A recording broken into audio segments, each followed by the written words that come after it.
Você sabia que uma criança normal tem em torno de 6 infecções de vias aéreas superiores por ano, independente dela ir ou não para a escola?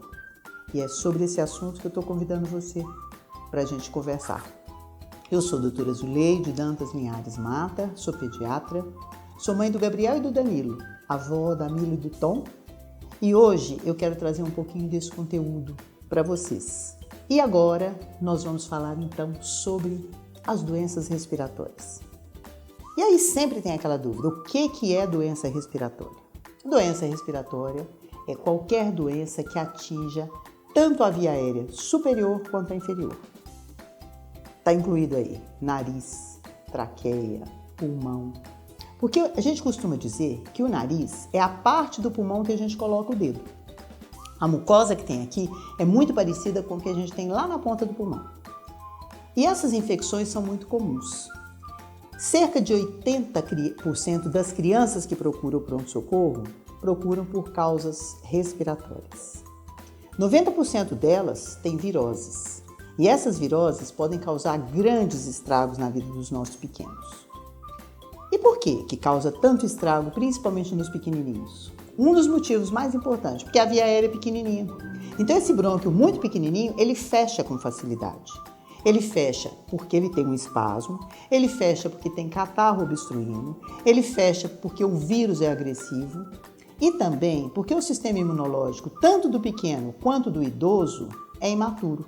Do idoso já entrou na senescência, né? Então a pessoa idosa tem mais infecção porque o sistema imunológico não está muito bom. E da criança ainda não aprendeu, então tem muita infecção. E isso é muito importante. E quais são as doenças mais comuns dos nossos pequenos? Resfriado é o primeiro. Nos bem pequenininhos, as bronquiolites. E a bronquiolite é uma preocupação muito grande. Vocês sabiam que a gente tem em torno de 150 mil casos por ano no Brasil de bronquiolite? E é muito sério, porque o nome já diz, tudo que termina em it é inflamação. A bronquiolite é a inflamação que acontece bem na ponta do brônquio. Como eu disse, começa aqui. Lá na ponta a gente tem uma estrutura que parece um cacho de uva. Ali que acontece a troca de ar, é ali que o sangue é oxigenado.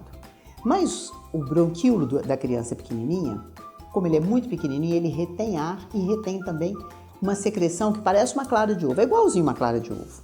E essa secreção é que impede o bronquíolo de dilatar e aí dá a bronquiolite. O neném tem falta de ar, cansaço, tosse, às vezes febre, às vezes não tem febre, nem sempre tem febre. E esse desconforto muito grave pode levar à morte. Por isso é tão importante tratar a bronquiolite. E esses primeiros sintomas são muito parecidos com os sintomas, por exemplo, de um resfriado. Por isso, nessa hora, você tem que entrar em contato com o seu médico e dizer: doutor, tá assim, tá assado, tá com mais desconforto, tá puxando para respirar. Aqui, esse pedacinho aqui chama fúrcula.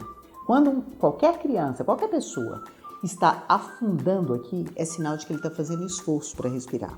Ou quando ele usa a musculatura acessória, usa a costelinha. Você vê a costelinha abrir e voltar. Isso é sinal de desconforto. Os maiorzinhos, você percebe que não está conseguindo conversar direito, não está conseguindo mamar, está cansado, está prostrado. Às vezes a boquinha fica muito pálida ou roxa, sinal de que não tem oxigenação. Ou a criança fica sonolenta. Esses são sinais de alerta que precisa ir para o pronto-socorro. Em qualquer situação, não importa se é resfriado, não importa se é bronquiolite. E muitas vezes também é a primeira manifestação de asma. E aí você vai me perguntar, mas asma em neném? Tem, gente. Sabia que 1/3 das crianças que têm asma começam os sintomas no primeiro ano de vida? E muitas vezes não é reconhecido. Porque as pessoas dizem assim, não, ele está com uma tossinha normal. E eu vou dizer para vocês, não existe tosse normal. Ninguém tosse. Se está tossindo é porque tem alguma coisa que está incomodando. Pessoal, isso aqui é um brônquio normal. Conforme vocês podem ver, ele é rosa, clarinho por dentro. E aqui do lado de fora, vejam, ele tem esses músculos, esses feixes musculares que regulam a abertura e o fechamento do brônquio. Quando uma pessoa tem asma, ele fica assim, ó, vermelho, inflamado. Tá vendo que essa parede fica um pouco mais inchada? Então isso é o primeiro sinal da inflamação. Um pulmão que já está assim inflamado, quando ele entra em contato com qualquer agente agressor. E o agente agressor a gente pode entender como um vírus, como um resfriado, como uma mudança de temperatura. Tudo isso pode modificar. Ele começa a inchar, tá vendo? Essa parede ficou inchada, ela não é mais aberta como a anterior. E aqui dentro, ele começa a produzir catarro, que é esse conteúdo amarelado. Ao longo dos dias, se você não está medicando, ele vai virar e vai ficar assim, ó, pior, com essa secreção drenando. Essa secreção é que causa a tosse, é que causa o pigarro, é que causa a falta de ar. Por quê? Se vocês olharem aqui dentro, não tem onde o ar passar, está todo fechado. E nessas condições, eu preciso usar um medicamento que desinflame e que abra esse brônquio. Então, não é xarope. Eu tenho que usar medicamento inalado. O medicamento inalado é como se fosse uma carta com CEP. Ele não anda no resto do corpo, ele vai só aqui. Então ele não tem os efeitos colaterais do corticoide oral. É por isso que a gente sempre diz que o tratamento de asma se faz com medicamento inalado. O intuito é sair disso e voltar para isso, aberto, totalmente aberto, para que o ar possa circular. Infelizmente, a gente ainda tem 250 mortes por ano de criança com asma. A gente tem no Brasil de 5 a 7 mortes por dia, de todas as pessoas, mas com criança é muito difícil isso. É muito triste, porque é uma doença totalmente prevenível, né? E é muito cercada de mito. As pessoas falam, mas eu vou dar bombinha? Eu vou dar corticoide inalatório? Vai, porque esse é o tratamento. Bombinha não vicia, não faz mal ao coração, não tem problema nenhum. É o tratamento mais seguro que existe e precisa ser tratado. E muitas vezes, essa criança com episódios sucessivos acaba tendo também uma pneumonia, que é uma das outras causas de infecção de via respiratória. E o que é a pneumonia? É a infecção por bactéria nesse pulmão. Aí, nesse caso, precisa tomar antibiótico. Mas, como é que você faz o diagnóstico? Precisa fazer radiografia? Nem sempre. O médico, na hora que escuta, ele escuta um barulhinho diferente. E esse barulhinho já é sugestivo. Se você tem uma criança que está com desconforto, está com febre, prostrado, muitas vezes o diagnóstico é de pneumonia. E a pneumonia, às vezes, também pode nem ter febre.